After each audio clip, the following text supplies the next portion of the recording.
Good morning, and thank you for standing by. Welcome to Abbott's third quarter 2025 earnings conference call. All participants will be able to listen only until the question-and-answer portion of this call. During the question-and-answer session, you will be able to ask your question by pressing the star 11 keys on your touch-tone phone. This call is being recorded by Abbott. With the exception of any participant's questions asked during the question-and-answer session, the entire call, including the question-and-answer session, is material copyrighted by Abbott. It cannot be recorded or rebroadcast without Abbott's express written permission. I would now like to introduce Mr. Mike Comilla, Vice President, Investor Relations. Good morning, and thank you for joining us. With me today are Robert Ford, Chairman and Chief Executive Officer, and Phil Boudreau, Executive Vice President, Finance and Chief Financial Officer. Robert and Phil will provide opening remarks. Following their comments, we'll take your questions. Before we get started, some statements made today may be forward-looking for purposes of the Private Securities Litigation Reform Act of 1995, including the expected financial results for 2025. Abbott cautions that these forward-looking statements are subject to risks and uncertainties that may cause actual results to differ materially from those indicated in the forward-looking statements. Economic, competitive, governmental, technological, and other factors that may affect Abbott's operations are discussed in Item 1A, Risk Factors, to our annual report on Form 10-K for the year ended December 31st, 2024. Abbott undertakes no obligation to release publicly any revisions to forward-looking statements as a result of subsequent events or developments except as required by law. On today's conference call, as in the past, non-GAAP financial measures will be used to help investors understand Abbott's ongoing business performance. These non-GAAP financial measures are reconciled with the comparable GAAP financial measures in our earnings news release and regulatory filings from today, which are available on our website at abbott.com. Note that Abbott has not provided the related GAAP financial measures on a forward-looking basis for the non-GAAP financial measures for which it is providing guidance because the company is unable to predict with reasonable certainty and without unreasonable effort the timing and impact of certain items, which could significantly impact Abbott's results in accordance with GAAP. Unless otherwise noted, our commentary on sales growth refers to organic sales growth, which is defined in the press release issued earlier today. With that, I will now turn the call over to Robert. Thanks, Mike. Good morning, everyone, and thank you for joining us. Today, we reported organic sales growth of 7.5% excluded COVID test sales. Our growth was led by double-digit growth in medical devices, where several high-growth segments showed an acceleration in growth in the third quarter compared to growth in the first half of this year, and also high single-digit growth in established pharmaceuticals, led by double-digit growth in our key 50 markets. Earnings per share rose to $1.30, up high single digits compared to last year and up double digits when excluding the impact of the expected large year-over-year decline in COVID test sales that occurred in the third quarter. Our performance continues to be driven by innovation, positioning Abbott to consistently deliver high-quality results and durable long-term value to our shareholders. Recently launched new products generated nearly $500 million in sales this quarter and added more than 100 basis points to organic sales growth. Looking ahead, we expect increasing contributions from new products across the portfolio with a balanced mix of iterative and transformative innovation. I'll now summarize our third quarter results in more detail before turning the call over to Phil. I'll start with nutrition, where sales increased 4% in the quarter, led by adult nutrition business.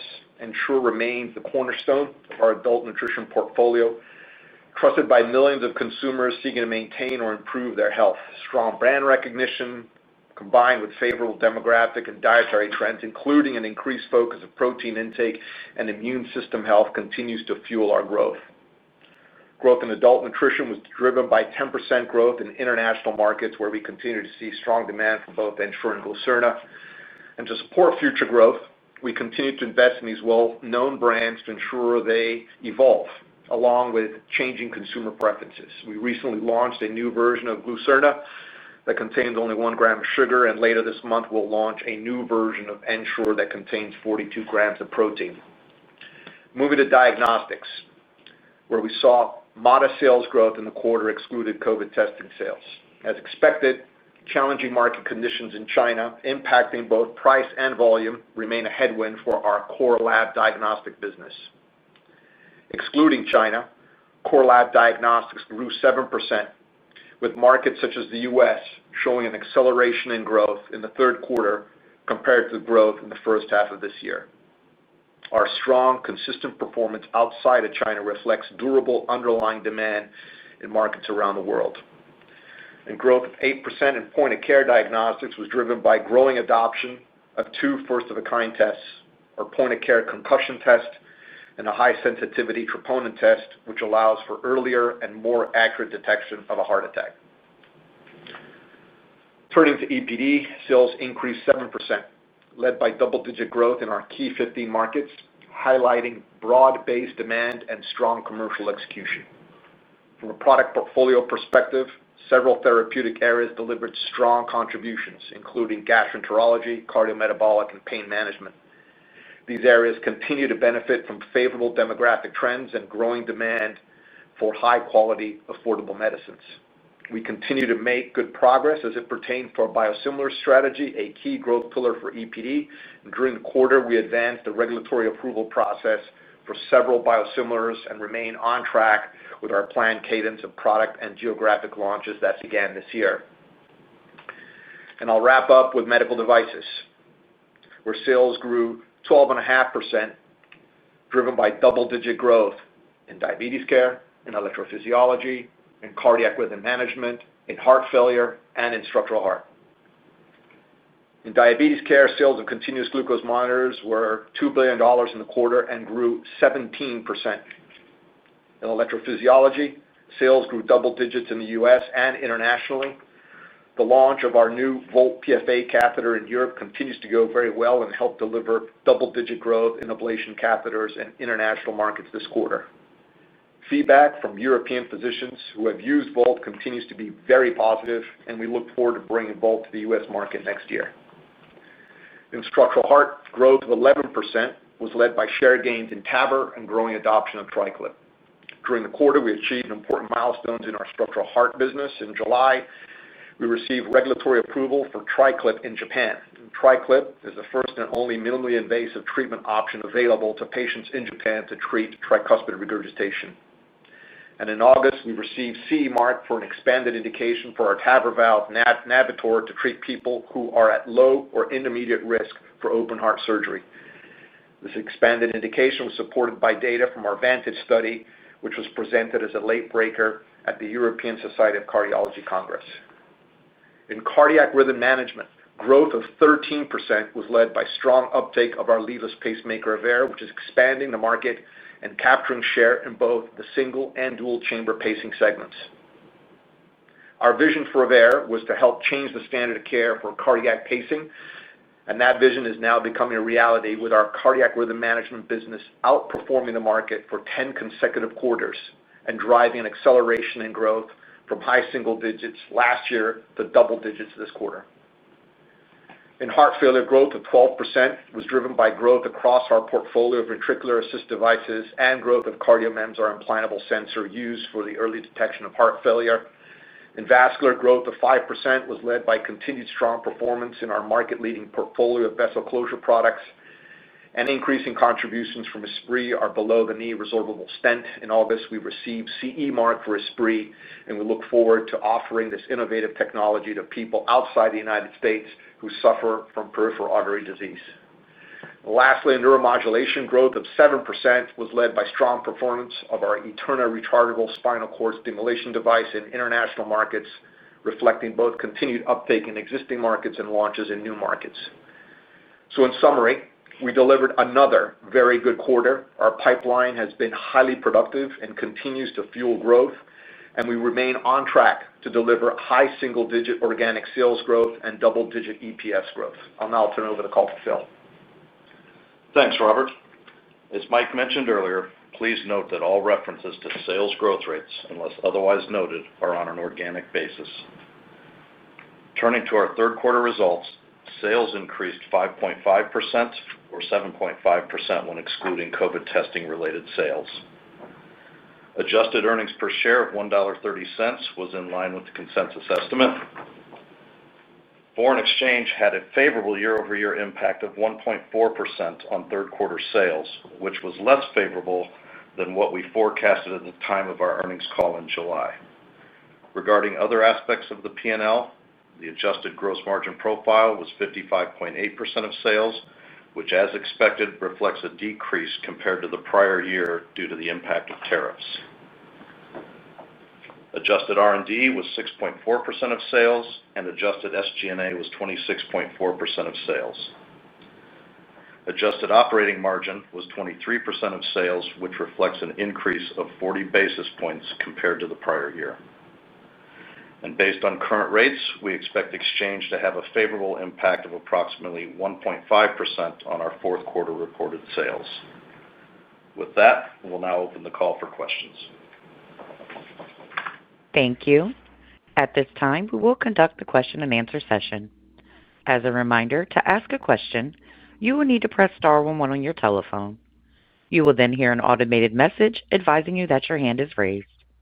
To withdraw your question, please press star 11 again. For optimal sound quality, we kindly ask that you please use your handset instead of your speakerphone when asking your question. And again, that's star 11 to ask a question. Please stand by while we compile our Q&A roster. And our first question will come from Larry Biegelsen from Wells Fargo. Your line is open. Good morning and congrats on the quarter, and thanks for taking the question. Robert, back in July, you sounded comfortable with consensus sales and EPS for 2026. I'd love to hear your high-level thoughts on next year. If you're still comfortable with consensus, it seems like you have some nice tailwinds next year. Thanks for taking the question.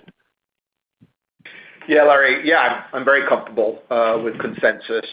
In fact, this is a question that was asked last year in our Q3 earnings call, and consensus for 2025 at that time was 7.5% EPS growth of 10%.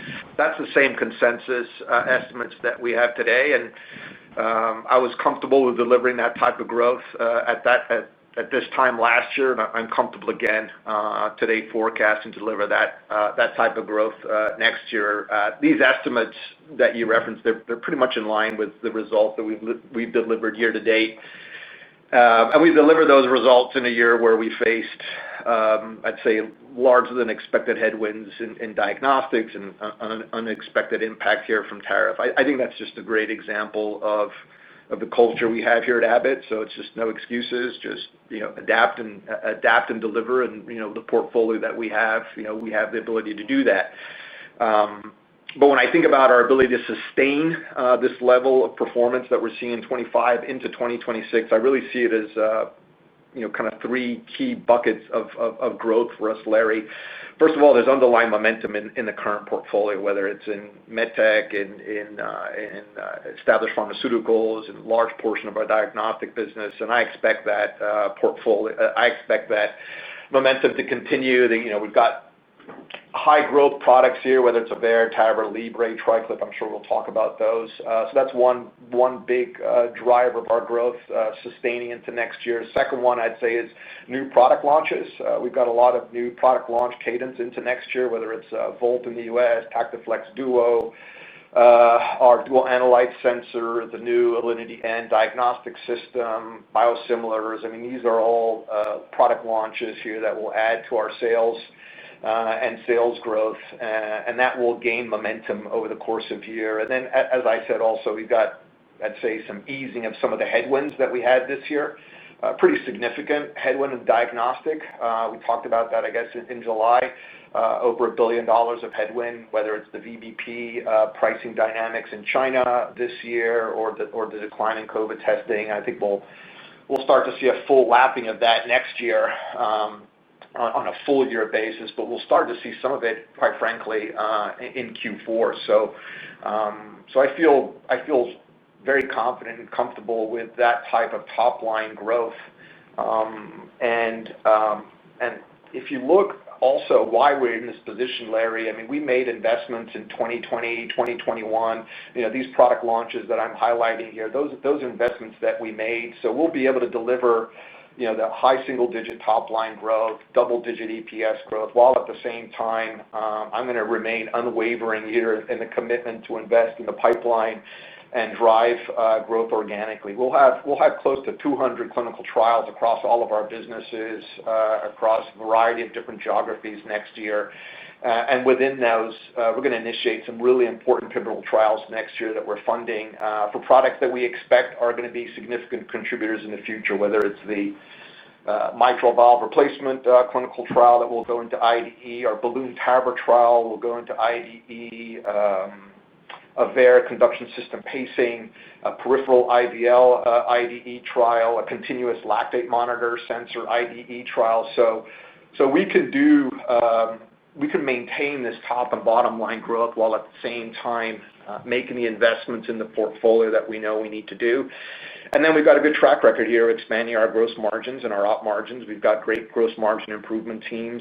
We've been able to work hard this year to be able to mitigate the impacts of tariffs as they have a full year effect next year. So we feel good about being able to drive the top and the bottom line. The portfolio has been pretty resilient over these years. It's got nice offensive and some defensive kind of characteristics. Overall, I feel very good about the momentum we have going into the momentum that we have in the second half and of this year carrying into next year, and just feel good about the outlook that we've got for next year. Yeah. Perfect. Thanks for taking the question. Thank you. Our next question will come from Robbie Marcus from JPMorgan. Your line is open. Oh, great. Good morning, and thanks for taking the questions. Robert, two quick ones from me, one on diabetes, one on EP. Maybe first on diabetes, such an important growth driver to Abbott. Beat overall driven by outside the U.S. With a slight miss in the U.S. Just given the investor focus there, I was hoping you could give a little more color on what's happening in the U.S. and outside the U.S. and how you're thinking about the market developing, particularly in the U.S. with the ketone sensor on its way, hopefully next year, and what seems like increasing commentary on CMS coverage of non-intensive type 2. Sure, Robbie. Yeah, U.S. grew 19%. We didn't really have any kind of comps on that. So, and year to date, the U.S. is up 25%. I think what you're referring to a little bit there is growth in the first half of the year was a little bit higher, really due to some shelf restocking dynamics that we saw. If you remember last year, Robbie, we launched Libre 3 Plus and had a pretty significant drive in demand here, higher than what we had anticipated. And the new manufacturing facility we made the investment wasn't fully up and running. So that caused back orders with customers. It caused back orders to wholesalers at the pharmacy channel. The way we had planned this year was our manufacturing site would come up and running, and it would be more of a linear kind of recovery. But the factory actually did really well in the first half. So that led to customers doing some restocking earlier than what we had thought, and a little bit higher, quite frankly, just given the demand that they were seeing in Libre 3. So that resulted in a little bit of a pull forward of a couple percentage points of growth.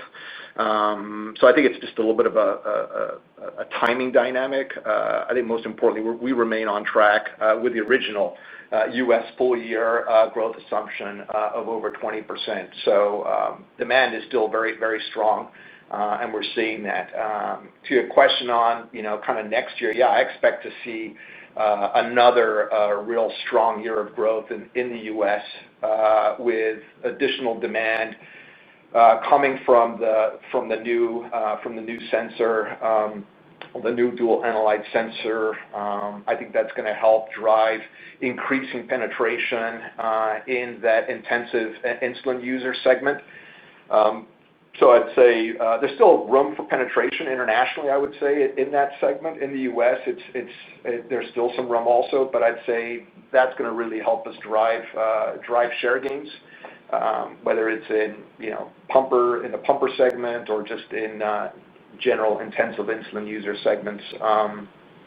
There's still a lot of penetration in the basal segment. I know because of the dual analyte sensor, we get a lot of attention on this intensive insulin segment, but I'm still very bullish on the basal segment. In the U.S., it's only about 20% penetrated today. Internationally, it's only 5%. It's less than 5%. So I think there's still a lot of opportunity for growth in the U.S. with continued basal penetration, and then not to mention the potential for CMS to cover type 2 non-insulin. I think that's an opportunity. I see positive signs of that developing. The ADA has been very supportive of that. I think you could probably see proposed coverage of that come out sometime next year, maybe in the first half. But then you've got, and you know this pretty well, Robert, you've got your normal timing there of comment periods, the final cover decision, when the actual date's going to be. So I think there's a scenario where that could happen next year. And we'll be ready to execute, but I'm not building that assumption of that segment coming in or having any significant contributions in 2026. It's not in my base forecast for 2026. But I think if it becomes a reality, I think this will be a real nice win for CMS patients. So I think we've got a lot of growth opportunities between the patient segments, between the technology being launched across geographies. I know your question was focusing a lot on the U.S. I think we've got a great portfolio and a great lineup as we go into the U.S. next year. But I also think there's just tremendous opportunity internationally, and that's an area of particular strength for us, that we built the scale, that we built the technology and the cost positions there. So I feel good about Libre. I feel good about our U.S. position and the momentum that we're going to have U.S. and internationally. I appreciate that. And then you talked about new product launches. Volt was one that you highlighted. We're expecting that, I believe, around mid-year next year in the U.S. Just maybe speak to Volt, the early feedback in Europe that you've received, and how people should think about the ramp and cadence of Volt and overall EP as we move into next year. Thanks a lot. Sure. Well, we're seeing acceleration on our growth rate in EP. Obviously, in the second half, we knew that was going to be the case. Second half was going to be better than the first half, and 26 will be better than 25. I think that you've seen here double-digit growth across the board, more specifically also in our ablation catheter portfolio. So, I feel good about what we've done here, Robbie. I mean, this idea that we've been playing defense over the last couple of years, it's actually been a quiet offensive strategy where we've used the adoption of PFA on other competitive systems to increase our capital footprint, and now we'll be in a position to bring in the catheter, the PFA catheter. It's doing very well. I just got some feedback yesterday and been following the rollout. It's going very well. I'd say efficacy and efficiency, those seem to be table stakes right now. PFA has proven to work and get the job done more quickly. So I think what I'm seeing now is longer-term durability of results, safety. These are becoming quickly, I think, the points of competitive differentiation, and I think Volt is going to offer a couple areas there. I'm not the expert on all this, but what I've heard so far has been that two advantages that come across loud and clear for Volt is it delivers energy in a very kind of focused direction. The lesions are broader, they're deeper, seem to be more durable, and minimizes the risk of hemolysis. And then the second thing I continue to hear resounding positive feedback is the integration with Insight is a game changer, right?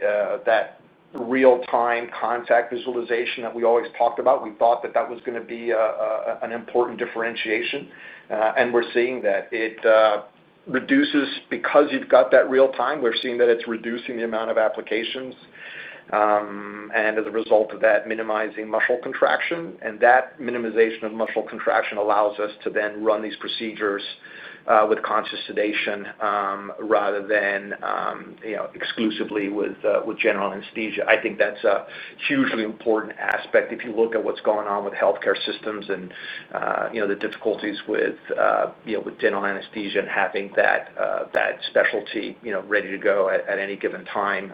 So that gives us flexibility in a lot of European markets and in a lot of segments here in the U.S. So we'll continue to roll it out internationally, and I think your timing for Volt is an okay timing for now. I mean, obviously, we're going to try and target to see an earlier approval, but for now, I think that's not a bad timing to have. And but I think what's been clear for me over these last couple of years is just the importance of the full portfolio. And I think that Abbott's shown that it does have a full portfolio, not just of the mapping, the capital, the talent, and the clinical specialists that are out in the field, but also bringing in a wide variety of different PFA tools, whether it's a one shot, whether it's going to be a focal PFA through our TactiFlex that we expect to get approval in Europe next year. And quite frankly, it's been increasingly clear to me that the companies are going to need more than just PFA. You're going to need to have PFA, and you're going to need to have LAA. So, and we've got both of those. So I don't think it's a question of Abbott being late. We're right on time, and we're complete with the full portfolio that we need. So I expect EP to do much better in 26 than what it did this year, and I think this year it's done pretty well too. Appreciate all the insights. Thanks, Robert. Thank you. Our next question comes from David Roman from Goldman Sachs. Your line is open. Thank you. Good morning. I wanted to switch gears a little bit onto the diagnostics business. I mean, clearly a lot of focus this year on some of the discrete headwinds that you faced around China VBP and DRG updates, the dynamics with USAID and COVID testing. I think you made clear in your comments around 26 an expectation that those headwinds start to moderate. But could you maybe talk a little bit more about some of the underlying drivers of the business and how you think about an overall acceleration in the diagnostics business going forward? Sure. I don't think the dynamics that we've been talking about, David, have changed. And I don't think that's a bad thing, to be quite honest with you, because it just shows that I think we've got a handle on kind of the headwind that we've been facing, which was really the VBP in the diagnostic area. I think one of the things I talked about, different from other VBPs that we've seen in China, is that usually if you want a VBP kind of tender, you have a price hit, but then you've got a volume kind of offset. And I think you just raised there one of the challenges we've seen in this segment specifically is you had the price hit, which was the majority of our headwind, but you also saw some changes in the DRG model that has impacted volume a little bit also. So I was actually in China last week. I spent the week there. I was over there over the weekend too. I had an opportunity to really go in depth with all the different stakeholders. I think the team has done a really good job at navigating this, and I think that if you look at some of the dynamics that we're seeing in some of the accounts, we're starting to see a little bit now of some of that volume start to re-pick up. I'm not going to say that it's fully back, but I'm encouraged to see some of the signs start to pick up in terms of volume there. And if you look at how that happened to us. It really started happening in Q4 of last year. So we'll start to see a little bit of that headwind, kind of that comp start to be minimized in Q4 this year in China. And then next year, like I said, we've made changes. We've brought in new products, new management teams, et cetera. And I feel good about what I saw there last week, David. So I don't think that that's changing. And like I said, I think that's not a bad thing. We'll be lapping all of that, and we're seeing nice progress there from the team too. I do think that the aspect that is changing is we are seeing our business outside of China continue to accelerate, and that's going to be the other dynamic here, to be able to move our diagnostic business from being kind of low single-digit growth to now kind of mid-single-digit, mid to high single-digit growth next year. U.S. has done incredibly well. I give a lot of kudos to the team there. They were up 10% this quarter, and that's driven by a lot of new business capture. So again, the portfolio is very competitive. We got a large number of new business that we acquired last year and continue to see new business converting to Abbott this year. So I think share gains in the U.S. is really what's driving that. European region did very well too this quarter. I think they were up 6 to 7%, and they're doing very well also. And then Latin America for us is growing mid-teens, consistently growing mid-teens here also. So I think the dynamic is not changing. So we're not seeing the situation get worse in China. And I think the teams are doing really well there, and we'll be out of that next year. And outside of China, I think the dynamics are going exactly how we've expected them to go, which is Alinity is being rolled out. It's a very competitive system. The teams are hitting their stride here in various important geographies. And like I said, I expect that to continue. So you put that combination together, David, of passing the headwinds of the VBP in China and continue acceleration in all the other geographies. I think diagnostics is set up for a nice recovery year next year. Very helpful. And maybe just one follow-up here on the P&L. I think in the gross margin line, there are probably a lot of moving parts this quarter around the first quarter burdening the impact of tariffs, and then also probably some foreign exchange related dynamics on just a significant move in the euro, for example. Can you maybe help just decompose a little bit sort of the operational performance in the P&L from some of those other factors and how we should think about margin trajectory on a go-forward basis? Yeah, I'll ask Phil to take that one. Phil? Yeah, thanks, David. And I think you touched on the right elements there. Gross margin continues to be a key area of focus for us. We've spoken in the past of the dedicated teams that we have in each of our business that drive the constant ideation and execution throughout our supply chains and operations, even our affiliates. And that's progress that we continue to make good traction on here.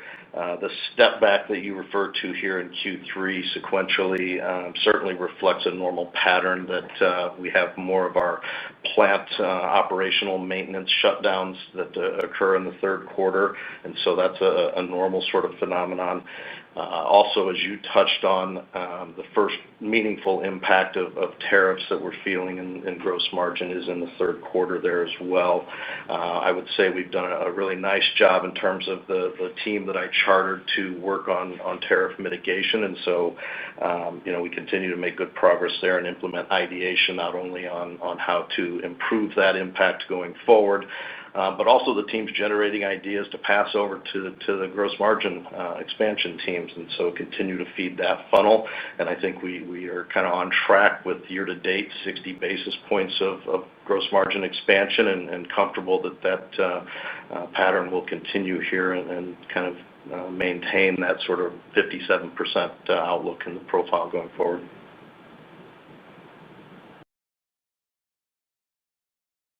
Thank you very much. Thank you. Our next question will come from Josh Jennings from TD Cowen. Your line is open.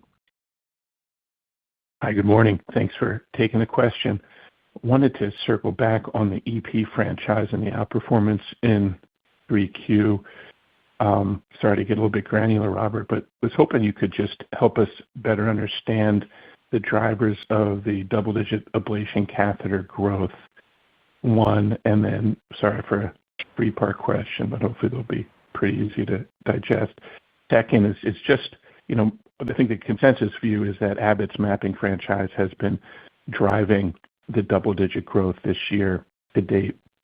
Maybe just help us understand as a competitive environment and mapping evolves, how you see the mapping franchise performance in 2026. And then just last in the third part, where does Abbott see PFA penetration in the U.S. and OUS by the time Volt's launched globally? So I guess in 2026, do you think we could be north of 80% in the U.S. and a little bit lower than that OUS? Thanks for taking the questions.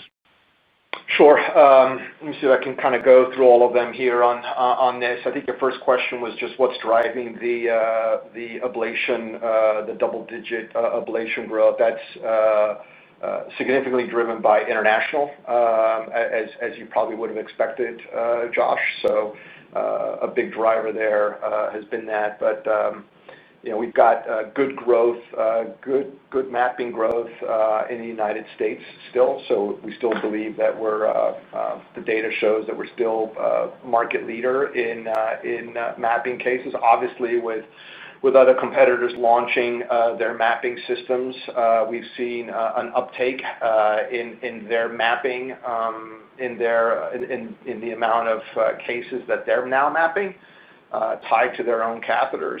So, but even with that, we still feel that we've got a leadership position in the amount of PFA cases that we've mapped. We have added other products also that help drive our growth there. Again, this goes back to this understanding of all the different segments in the EP area.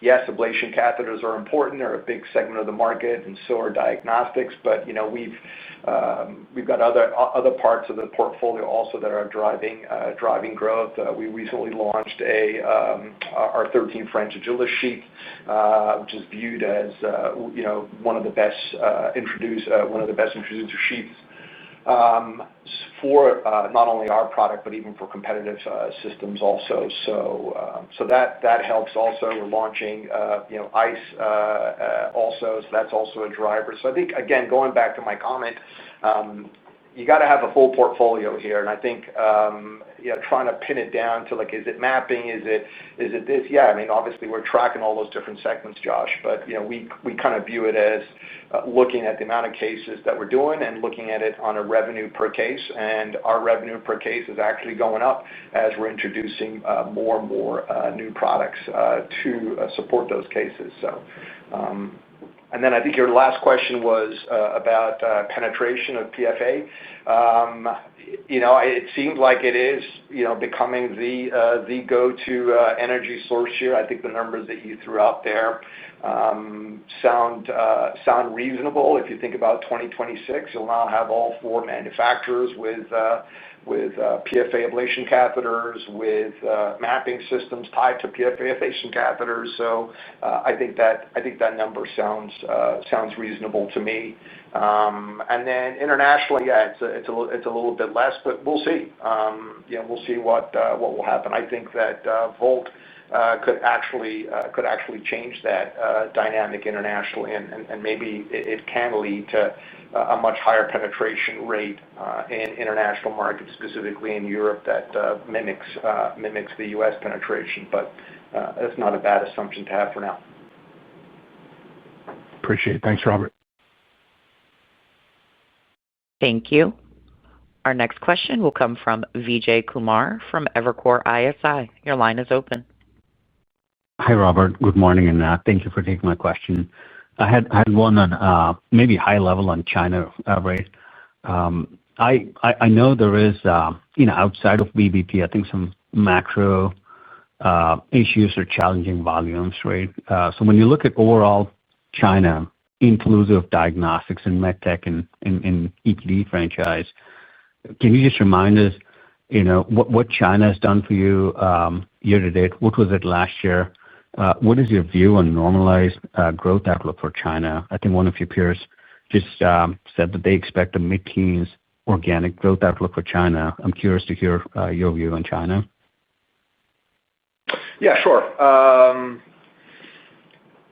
Listen, I was there last week. Like I said, it's an important market for us, and it's going to continue to be an important market. But as the company has grown in portfolio and its participation in our total revenue as a percent of total revenue has come down a little bit, right? So if you look at that China, I'd say 10 years ago, Vijay, it was probably close to like 9-10% of total Abbott revenue.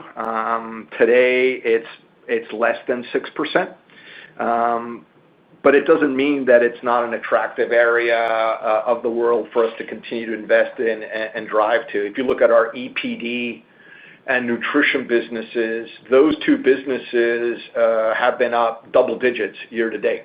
And the team has done a really good job there about building the portfolio and taking advantage of the growing segments there that we can offer innovation and solutions there. Our cardio neuro business has actually seen sequential growth step up throughout this year.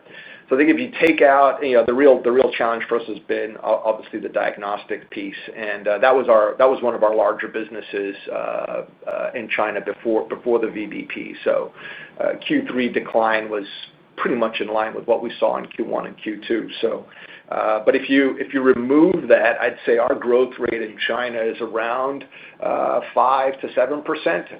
If you take out the diagnostic piece.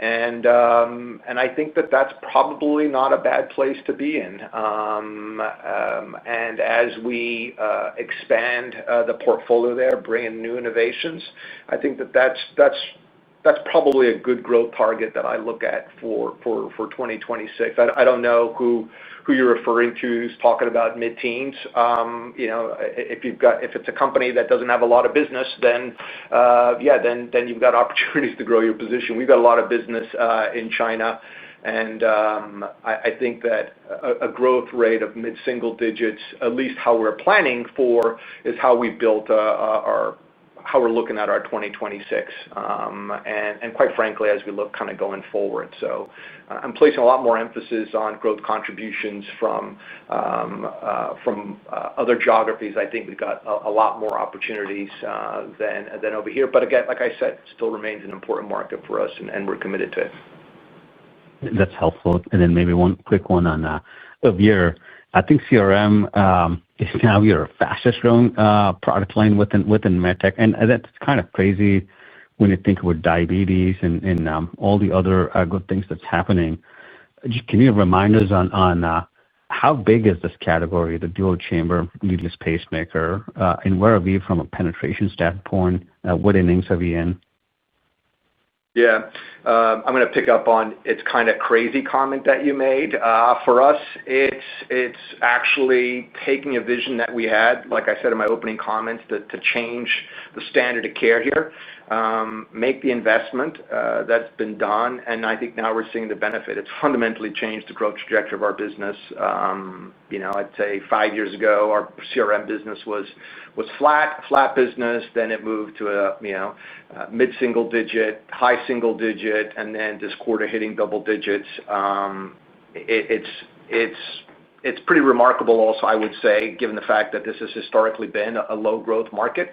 So we're obviously taking market share. I give total kudos to the team in terms of how they went about this, all the way from R&D, operations, clinical, commercial. I think they've done a really good job, and I think Aveir is just now really hitting its stride, and we're driving uptake in both single and dual chamber. I expect this to continue. I expect this type of performance to continue for the next few years. They've established a very large base of U.S. physicians that are now implanting this. I'd say on the single chamber, we're probably about 50% penetrated, and so there's still room to grow there. But half of our implants so far have been dual chamber, and we're probably sub 10% penetration over there, and those penetration rates are mostly U.S. So I think there's a lot of opportunity here for us to do this and to live up to that vision. We've got great opportunity international too. We're seeing really nice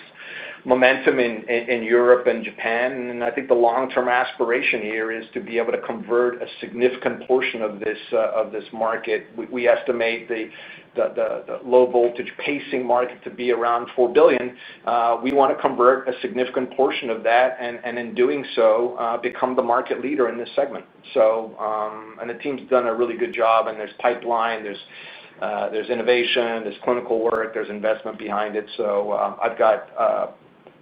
it's not crazy to think about it if you look at all the work that the team has done and put forward, and I think they're ready to capitalize on this, and they have pretty high aspirations of where they want to take their sales and their market position.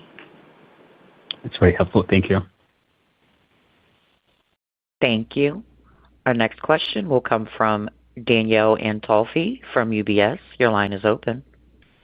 Hey, good morning, guys. Thanks so much for taking the question. Robert, I wanted to touch on the two questions, one on diabetes, one on structural heart. Just wanted to touch on the structural heart piece of the business and, specifically in left atrial appendage closure and how you guys are thinking about, that has been a high growth market. It feels like you guys might not really be benefiting yet from the concomitant procedure. Maybe you could talk a little bit about how you see left atrial appendage closure evolving for Abbott specifically in 2026 and beyond. And then just one quick follow-up on diabetes. Thanks so much. Yeah, sure. Listen, I think it's a really important area of growth. You're right. I don't think that we've taken the right amount of share with a concomitant procedure. I know that the teams are looking at how to do that more effectively as we go into beginning of next year. But this is an area that we continue to invest in. I think that what I'm seeing right now from the results, or at least feedback that I've heard from physicians on our next generation amulet device, is significantly positive versus what I've heard from other products that we've put into trial. So when I get calls and texts and things like that from some of the KOLs that are working on the trial, really making sure that we understand of how competitive and how good this next generation is. I think that's going to allow us to do that. We've actually completed the enrollment of that trial, so we're going to be filing. We got to do the follow-up, and then we'll be filing in the first half of next year. So we'll see if this is a 2026 launch or if it's more of a 2027 launch. But I think that's going to be hugely important. And I think it's going to be hugely important as it relates to our full portfolio here. We think that it's going to be a differentiator for us to be able to have not only all the PFA tools and mapping tools and service and support, but now to be able to add a much more competitive device on the LAA side. We've got a readout of our trial against NOAC. That'll be in 2027. I understand that there'll be a readout from competitive system next year, but I think that this is a high growth area and one that's got a lot of attention from me and from the management of our device teams on how we can kind of leverage the portfolio better. So I've got high expectations as we go into next year, and especially with the next generation product. Gotcha. And then just the quick question on diabetes. We've talked in the past about CGM becoming standard of care, and I'll be very honest, it surprises me that we're still only 20% penetrated in the U.S. and basal. What do you think are still the barriers to this, and how long will they persist? I mean, you talk to clinicians, and it feels like the momentum is there, and quite frankly, we should be inflecting at this point, and I just can't tell if we are. So just curious what you think is maybe preventing that, or maybe you think we're in the inflection. I don't know. I don't want to speak for you, but just if you could comment on that. Yeah. I think it's difficult to generalize. Every market that we've seen on the basal has gone at different speeds. If I look at some of the key European markets where we got full basal, it's actually gone, I would say, maybe at 3/4 of the speed that the intensive insulin user kind of got picked up. And you're right, the U.S. is a little bit slower. I think there's a large universe of primary care docs that needs to be covered. There's probably more awareness that needs to be built. I know you might think, well, there's just already a lot of awareness. How come it's not extended? But there's still a lot of pockets around this country where we're going in with our sales force for the first time, and there's a very high level understanding of what CGM is. But there hasn't been a lot of experience. So that's what we're working on. A lot of sampling programs. I think the work that the team did for Epic integration in a more turnkey versus every different office doing their own integration. So to have it fully integrated into Epic, I think that'll be good. And I think the other thing that is going to be important for the primary care doc, I mean, these are very fast visits, Danielle. They don't have a lot of time. So I think they're starting to really understand the benefit of using ambulatory glucose profiles and look at those and be able to find out where the problem is in that basal population. It's 20%. There are probably pockets of the United States where I've seen higher penetration rates, but that's okay. I think that what's important for us is that we're continuing to see an increased, sustained penetration. And I think that if I were to sum it up, it's probably more dependent on us than it is about concerns about whether there's value or not value. I mean, I think the clinical data is pretty resound in terms of the benefits that it has. So this for me is just more about us doing better, investing more, covering more physicians, and that's what we're doing. Great. Thank you. Thank you. Our next question will come from Joanne Wuensch from Citi. Your line is now open. Thank you, and good morning. Two quick questions on nutrition, so I'll put them both up front. Could you give us an update, please, on where we're sitting on the NIC litigation? And then it looks like there were some pockets of nutrition that were weaker this quarter than we would have expected. And if you could just sort of address that and how you think about that going forward, that would be great. Thank you. Yeah, sure. On the litigation, as I've done in the past, I'm not going to comment on any deep into any specific cases. I think you saw over the last couple of months, you saw some of the federal cases go through the process. In both those cases, Abbott won on summary judgment. So we stand behind. I mean, I'll just stand behind the products. I stand behind our label and the importance of these products in the healthcare system. So we'll see more cases progress this year and then into next year. There's clearly a difference in terms of how the federal cases are being looked at versus maybe some of those earlier cases on a state are being looked at. But we remain committed, and we'll commit to defending the product and defending the use of it going forward. I think your other comment was pockets of softness in nutrition. I'd say for me, I think if you look at the 4% growth, it's pretty much in line with our kind of historical growth rate. I think the one that was a little bit off where we historically had been was on our U.S. pediatric. And that's just competitive impact. We gave back some share that we had captured last year when a competitor experienced a supply disruption. I knew it was going to be difficult to hold on to it permanently, but still I'm disappointed that we saw that happen. And then on top of that, we also saw a large WIC contract, state contract, move from Abbott to a competitor in the quarter, so that had an impact over there. I expect some of these share losses here that we've seen in the U.S.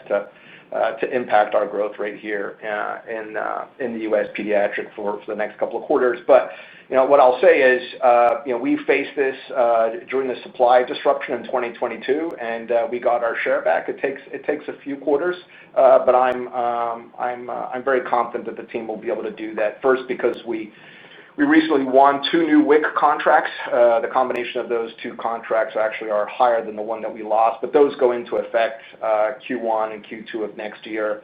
And then we've got several new product launches that we'll be launching here in the U.S. Over the next couple of quarters. So it's going to take a couple of quarters, but I'm confident we'll be able to get our share back. Thank you. Thank you. Our next question comes from Travis Steed from BofA Securities. Your line is open. Hey, thanks for the question. I guess kind of big picture, I wanted to talk about the sustainability of the device business. You've had kind of 10+ quarters of double-digit growth.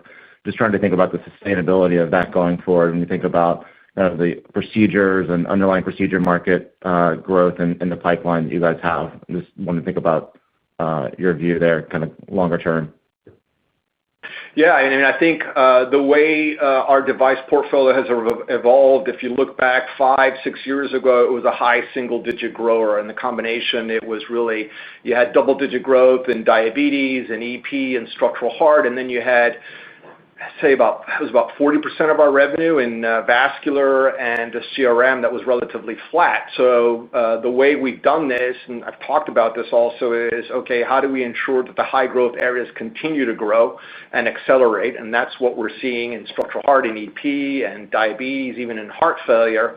And then how do we reposition what we would characterize as historically slower growth segments of a very large portion of our portfolio? How do we get them from being flat to at least growing mid-single digits? And if you get them to grow mid-single digits, then you move up to double digits. And that's what essentially has happened. If you look at our CRM business, I talked about this. It's gone from being flat to now being double digit. That has a tremendous impact, and I think that there's a lot of sustainability in that. And then in our vascular business, we started to reposition the portfolio. I would say vascular is on the same journey that CRM was on, maybe a year or so behind it, but we're already seeing the impact. We've been able to show pretty consistent delivery of 5-6% growth in our vascular business over the last year or so. So I think they're on their kind of journey to reposition the portfolio to higher growth. So my expectation is it is very sustainable. We're in these very high growth markets. We have great portfolios. We've been investing significantly and disproportionately in those programs from product development, clinical trials. And so I think it's very sustainable. Great. I wanted to follow up on kind of the balance sheet and M&A, kind of a lot of cash in the balance sheet. How are you thinking about the portfolio over the medium term? Do you have the right assets going forward? New markets you want to be in? At some point, are we going to see you guys kind of utilize the balance sheet and the cash? Yeah, well, we have been using it. We have been using it in terms of dividend and growing our dividend. We have been using it in terms of share buybacks. We've been using it in terms of debt and debt pay down. We've got $3 billion of debt to pay down next year, and I think I prefer to pay that down when it comes due, but we'll wait to see what interest rates look like. So we have been using it. We've been making investments, internal investments with manufacturing and some of our digital solutions. So yeah, I don't think that we've just been sitting on it. Obviously, we've got businesses that are very strong, positive cash flow generators. On the M&A side, yeah, like I talked about, there being opportunities, very good opportunities out there. We've got a strong organic pipeline, which allows us to be a little bit more selective. But if there are opportunities that fit us strategically, and there are a lot of opportunities that fit us strategically and can generate an attractive return, we've got capacity to do that too. So I like the position we're in, but we are putting our cash to use. Great. Thanks a lot. Yeah. Operator, we'll take one more question, please. Thank you. And our last question will come from Suraj Kalia from Oppenheimer & Co. Your line is open. Thank you for taking my questions. Robert, structural heart continues to be an important segment for Abbott, and you talked about some of the new products on the horizon, balloon expandable valves, Cephea, so on and so forth. Would love to get your thoughts specifically on the mitral and tricuspid U.S. TAM. The landscape seems to be changing with SGLT2 inhibitors, cath lab capacity, and so on. What are the puts and takes for realizing this TAM? Thank you for taking my questions. I think there's a lot of opportunity in those two products that you just referred to. I think on the tricuspid side, I'd say what needs to be done here is continue to invest in data and data generation to be able to strengthen the referral pathways, to be able to have broader adoption. I think between repair and replace, it's good to have both those tools. Right now, what I'm seeing is repair is being the preference, just given the safety profile. On the MitraClip side, we've invested in a clinical trial to look at using MitraClip in low and intermediate risk patients. So I think for those two products, you're going to have to continue to invest in clinical evidence.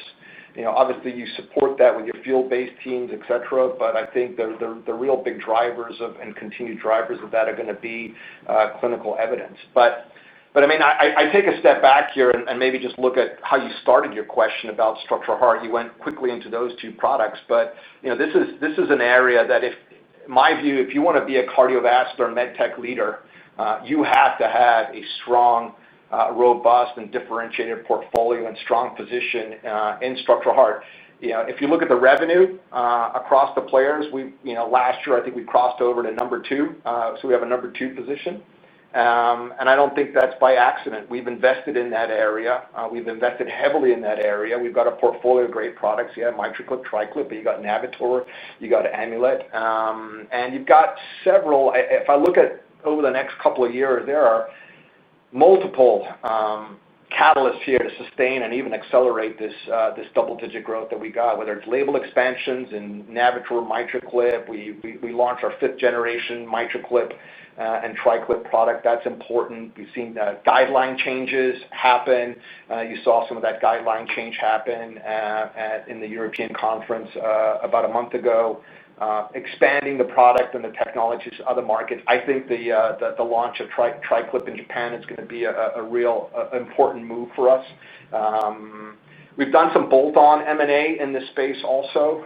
This quarter, we actually bought an AI-powered imaging software company in Europe that specializes in interventional cardio pre-procedure planning. I think that's going to be hugely important in this space.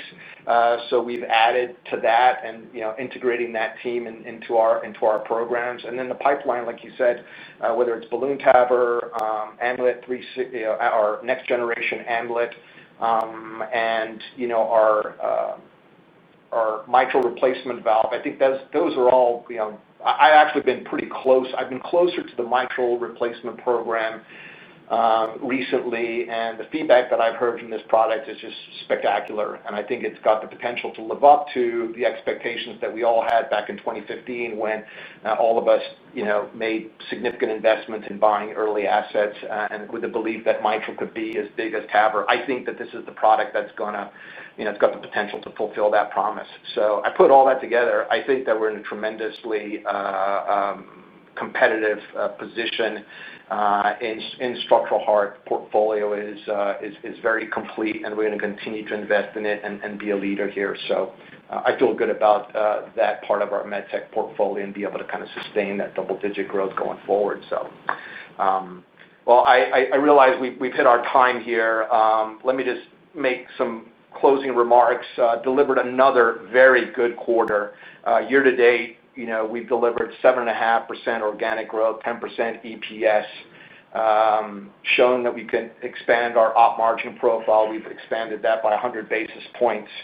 And I think we've delivered all of that, as I said in one of the questions here, with some larger than expected headwinds here that we faced in our businesses that we feel will be kind of behind us next year. So our organic R&D engine continues to be highly productive. I expect that we'll be able to sustain this performance, this growth as we carry into 2026 and beyond.